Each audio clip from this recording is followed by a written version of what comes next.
En las montañas áridas de Sinaloa, donde el silencio se rompe solo por el viento que arrastra historias de poder y sangre, una operación sin precedentes está cambiando para siempre el rostro del narcotráfico en México. Mientras las familias de Culiacán despiertan a otro día incierto, sin saber si el estruendo que escucharon en la madrugada fue un accidente o una batalla campal, las autoridades mexicanas y estadounidenses escriben un nuevo capítulo en la Guerra contra las drogas.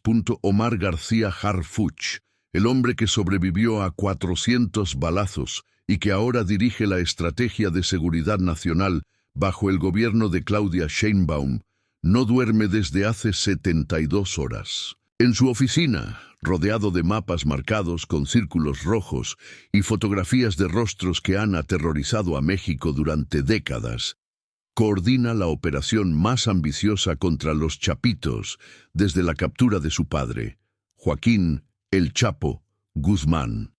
Esta no es una historia más sobre el narcotráfico. Es el relato de cómo una nueva generación de líderes mexicanos decidió que las cosas tenían que cambiar, de cómo la diplomacia secreta entre México y Estados Unidos forjó una alianza que nadie vio venir, y de cómo las decisiones tomadas en despachos blindados de la Ciudad de México resonaron en las calles de Sinaloa como terremotos que sacudieron los cimientos de un imperio criminal construido sobre décadas de impunidad.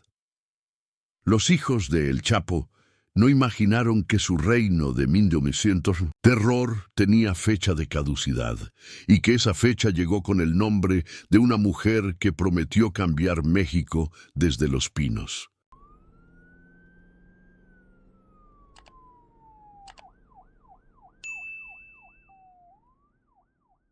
La historia comenzó en enero de 2025, cuando Claudia Sheinbaum tomó posesión como presidenta de México con una promesa que muchos consideraron imposible: desmantelar los cárteles más poderosos del país sin repetir la estrategia fallida de la guerra frontal.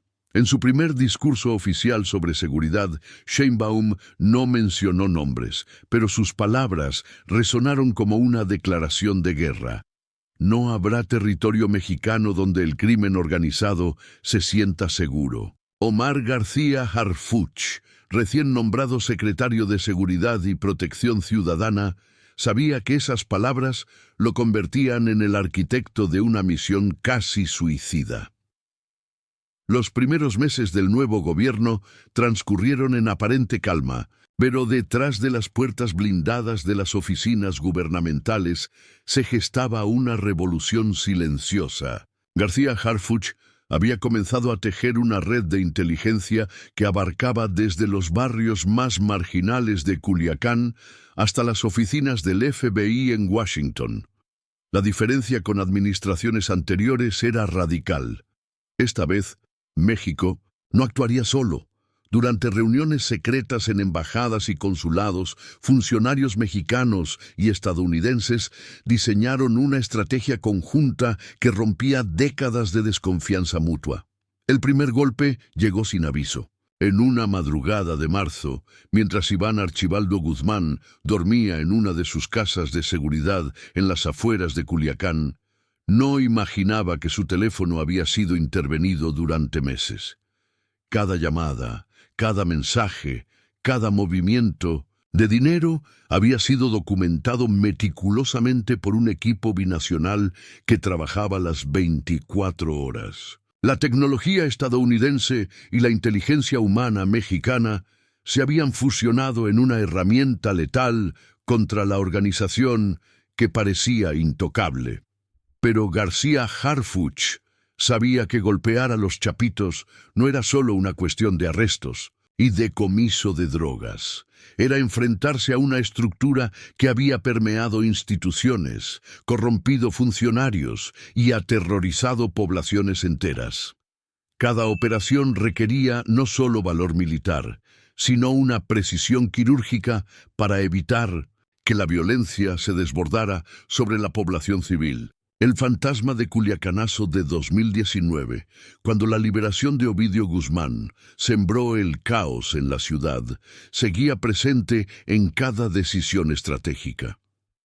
La presión internacional también jugaba un papel crucial.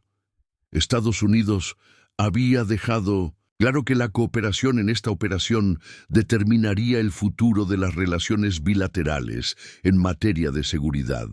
Para Sheinbaum, fracasar no era una opción. Su presidencia, apenas iniciada, se jugaba su credibilidad en una apuesta que podría resultar en gloria o en tragedia nacional. Mayo llegó con una intensidad que nadie esperaba. Las primeras detenciones masivas en Sinaloa no fueron casualidad. Fueron el resultado de meses de infiltración en las estructuras operativas de los Chapitos. Agentes encubiertos mexicanos, algunos de ellos con años de experiencia en operaciones de alto riesgo, habían logrado penetrar círculos internos que se creían impenetrables. La información fluyó como un río desbordado. Rutas de tráfico, casas de seguridad, sistemas de comunicación encriptada y lo más valioso de todo, la estructura jerárquica real de la organización. García Harfuch había aprendido de los errores del pasado. A diferencia de operaciones anteriores que se centraban en capturas espectaculares, esta estrategia buscaba desarticular la red desde sus cimientos financieros.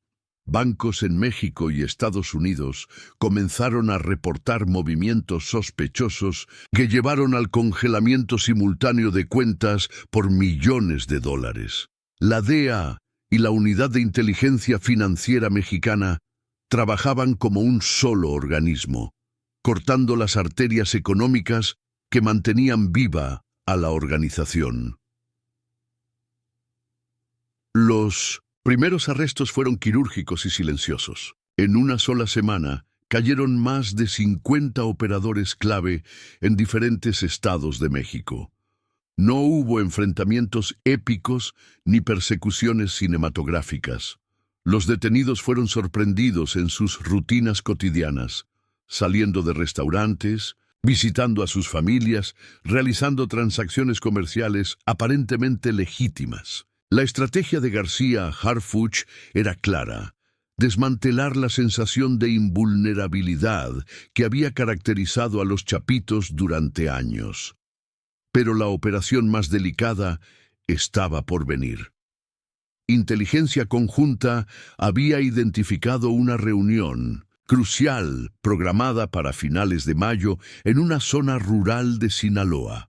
Los hermanos Guzmán se verían cara a cara con sus principales lugartenientes para reorganizar sus operaciones ante la presión gubernamental. Era la oportunidad que García Harfuch había estado esperando: golpear el corazón mismo de la organización cuando estuviera más vulnerable y concentrada. La tensión en Los Pinos era palpable. Sheinbaum recibía reportes cada hora sobre el desarrollo de la operación. Sabía que el éxito o fracaso de esta misión definiría no solo su estrategia de seguridad, sino la percepción internacional sobre la capacidad del nuevo gobierno mexicano para enfrentar al crimen organizado. Las conversaciones telefónicas con funcionarios estadounidenses se intensificaron. Washington observaba cada movimiento, listo para apoyar o para distanciarse según los resultados. El 30 de mayo de 2025 amaneció como cualquier otro día en Sinaloa, pero para las fuerzas especiales mexicanas y los agentes estadounidenses coordinando desde bases remotas, era el día que había definido sus vidas profesionales durante meses. La operación Red Quebrada, nombre en clave que solo conocían los más altos mandos, se activó simultáneamente en 12 ubicaciones diferentes. No era solo una redada, era un desmantelamiento sistemático de toda una estructura criminal que había operado con impunidad durante décadas. García Harfuch Dirigía las operaciones desde un centro de comando móvil instalado secretamente en territorio sinaloense. Las pantallas mostraban en tiempo real el avance de cada equipo, las comunicaciones interceptadas y los movimientos financieros que se bloqueaban simultáneamente en ambos lados de la frontera. La coordinación era perfecta, resultado de meses de ensayos y simulacros que habían preparado a las fuerzas de élite para este momento crucial. Los primeros objetivos cayeron como fichas de dominó. Casas de seguridad que se creían invisibles fueron rodeadas antes del amanecer. Laboratorios clandestinos de fentanilo, el veneno que había causado una crisis de salud pública en Estados Unidos, fueron desmantelados con precisión científica. Cada arresto revelaba nueva información que llevaba inmediatamente al siguiente objetivo. La red se desenredaba ante los ojos de quienes la habían construido, sin que pudieran hacer nada para detenerla.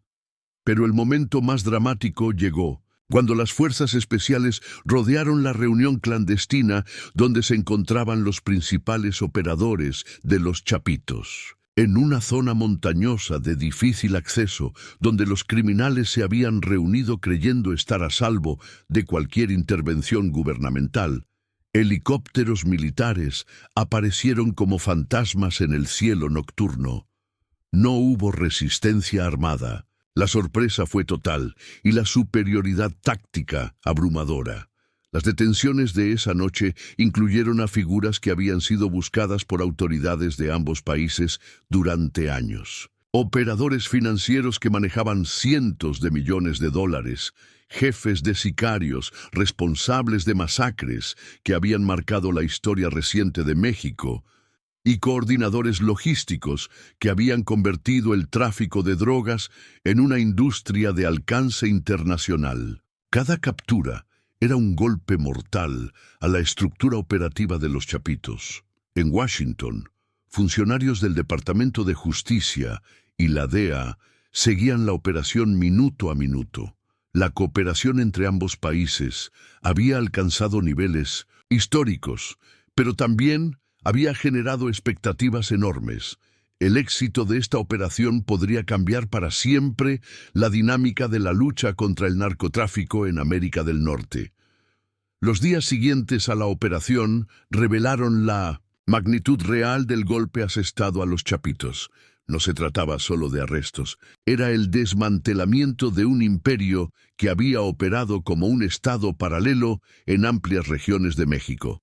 Los decomisos fueron extraordinarios. Toneladas de fentanilo listo para ser distribuido en mercados estadounidenses, arsenales militares que superaban el armamento de pequeños ejércitos y una red de túneles subterráneos que conectaba propiedades en ambos lados de la frontera como una ciudad subterránea del crimen.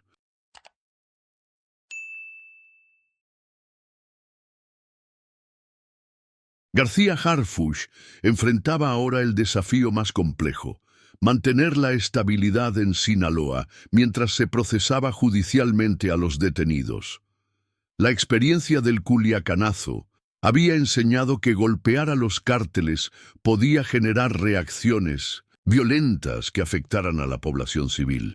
Esta vez, la estrategia incluía un despliegue preventivo de fuerzas de seguridad en puntos estratégicos y un programa de comunicación directa con líderes comunitarios para mantener la calma social. Los resultados comenzaron a manifestarse en cadena. Autoridades estadounidenses reportaron una disminución significativa en el flujo de fentanilo hacia sus territorios en las semanas siguientes a la operación. Los precios de las drogas sintéticas se dispararon en mercados estadounidenses, evidenciando la interrupción de las cadenas de suministro que los Chapitos habían controlado durante años. Para García Harfuch, estos indicadores confirmaban que la operación había logrado sus objetivos estratégicos más allá de las capturas mediáticas. Pero el impacto más profundo se sintió en las comunidades sinaloenses que habían vivido bajo el terror de la organización criminal. familias que durante años habían modificado sus rutinas para evitar enfrentamientos, comerciantes que pagaban extorsiones como un impuesto inevitable, y jóvenes que veían en el narcotráfico la única oportunidad de movilidad social, comenzaron a experimentar una nueva realidad. El miedo que había definido la vida cotidiana en amplias regiones del estado empezó a transformarse en una esperanza cautelosa. Para Claudia Sheinbaum, los resultados de la operación representaban la validación de una apuesta política arriesgada. Su estrategia de cooperación internacional y profesionalización de las fuerzas de seguridad había demostrado su efectividad en el caso más difícil posible. Los medios internacionales que habían cuestionado la capacidad del nuevo gobierno mexicano para enfrentar al crimen organizado ahora reconocían el liderazgo de una administración que había logrado lo que parecía imposible. El desmantelamiento de los Chapitos marcaba el fin de una era en el narcotráfico mexicano, pero también el inicio de una nueva fase en la lucha contra el crimen organizado. García Harfuch sabía que otros cárteles observaban atentamente los resultados de esta operación, calculando sus propias estrategias de supervivencia. La guerra contra las drogas no había terminado, pero por primera vez en décadas, las fuerzas del Estado habían demostrado que podían ganar batallas decisivas cuando actuaban con inteligencia, coordinación y determinación política inquebrantable.